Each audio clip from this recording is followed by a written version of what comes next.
Hi అండి. అందరికీ నమస్కారం. Welcome to my channel. ఈ వీడియోలో ఏపీ ప్రభుత్వ ఉద్యోగులకు మరియు పెన్షనర్లకు 12వ పీఆర్సీ గురించిన తాజా అప్డేట్ విడుదల.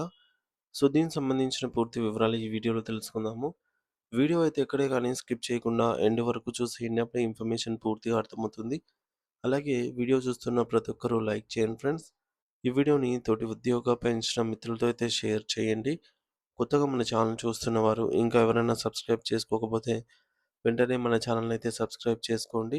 సబ్స్క్రైబ్ చేసుకోవటం వల్ల నేను చేసే ప్రతి ఒక్క వీడియో మీ వరకు రీచ్ అవుతుంది. ఇక ఆలస్యం చేయకుండా వివరాల్లోకైతే వెళ్ళిపోదాము. ఫ్రెండ్స్ ఇక విషయానికొచ్చినట్లయితే రాష్ట్ర రాష్ట్రంలో ప్రభుత్వ ఉద్యోగులు, ఉపాధ్యాయులు మరియు పెన్షనర్ల వేతన సవరణ పీఆర్సీ అమలు ప్రక్రియ ఇప్పటికే దాదాపు 3 సంవత్సరాల పాటు ఆలస్యం కావడం శోచనీయం. ఈ యొక్క సుదీర్ఘ నిరీక్షణ కారణంగా ఉద్యోగ వర్గాల్లో తీవ్ర అసహనం నెలకొంది. పీఆర్సీ అమల్లో జరుగుతున్న ఈ జాప్యం కేవలం ఒక పరిపాలనాపరమైన ఆలస్యం మాత్రమే కాదు. ఇది వేలాది కుటుంబాల ఆర్థిక స్థితిగతులపై పెను ప్రభావాన్నయితే చూపుతోంది.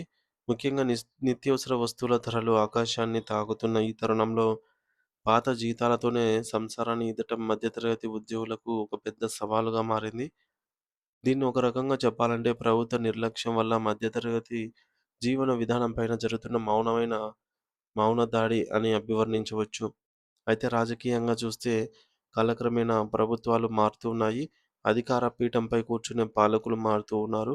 ఉన్నతాధికారులు మారుతూ ఉన్నారు. కానీ ఉద్యోగులు మరియు పెన్షనర్లు ఎదుర్కొంటున్న సమస్యలు మాత్రం పరిష్కారం కాకుండా అలాగే పేరుకుపోతున్నాయి. ఏ ప్రభుత్వం వచ్చినా ఉద్యోగుల సమస్యల పట్ల మొండి వైఖరిని ప్రదర్శించడం బాధాకరం.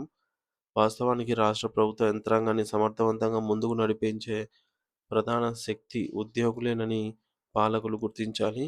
ప్రభుత్వం ప్రవేశపెట్టే ప్రతి సంక్షేమ పథకం లేదా అభివృద్ధి కార్యక్రమం సామాన్య ప్రజల చెంతకు చేరాలి అనంటే అది కేవలం ఉద్యోగుల కఠోర శ్రమ వల్ల మాత్రమే సాధ్యమవుతుందని, అదేవిధంగా సమాజానికి విజ్ఞానాన్ని అందించే భవిష్యత్ తరాలను తీర్చిదిద్దే బాధ్యతను ఉపాధ్యాయులు తమ అంకితభావంతో నిర్వర్తిస్తూ ఉన్నారు.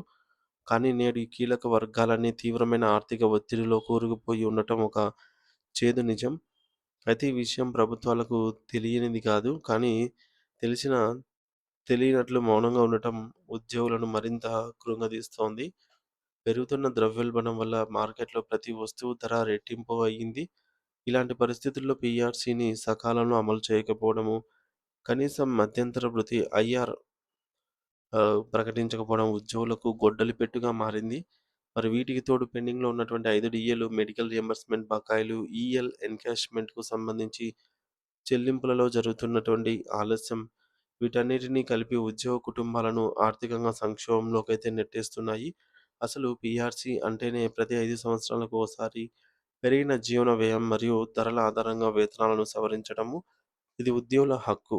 సాధారణంగా 5 ఏళ్ల కాలపరిమితి ముగియక ముందే కమిటీ వేసి గడువు ముగిసిన వెంటనే కొత్త వేతనాలను అమలు చేయాలి. కానీ ప్రస్తుత పరిస్థితుల్లో ప్రతిసారి 4, 5 ఏళ్ల ఆలస్యం జరగడం ఒక ఆనవాయితీగా అయితే మారిపోయింది. అయితే ఈ జాప్యం వల్ల ఉద్యోగులకు జరిగే నష్టం అంతా ఇంతా కాదు. ఒక ఉద్యోగి పదవీ విరమణ చేసే సమయంలో పీఆర్సీ అమల్లో లేకపోతే అతని పెన్షన్ లెక్కలు మారిపోతాయి. అయితే దీనివల్ల నెలవారీ పెన్షన్ తగ్గడమే కాకుండా గ్రాట్యుటీ మరియు పీఎఫ్ వంటి భారీ మొత్తాలపై కూడా ప్రభావం అయితే పడుతుంది.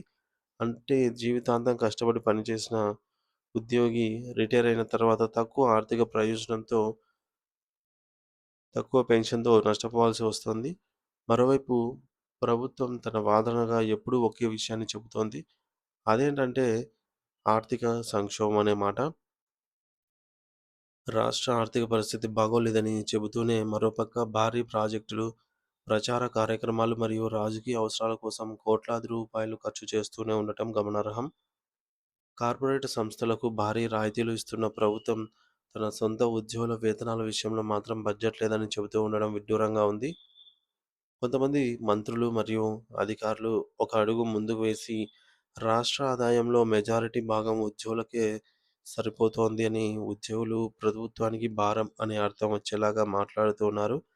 ఇది ఉద్యోగుల ఆత్మగౌరవాన్ని దెబ్బతీసే అంశము.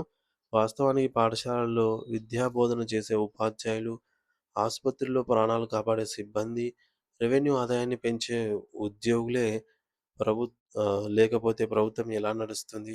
వారు భారమా లేక వెన్నెముకనా అనేది పాలకులు ఆలోచించుకోవాలి.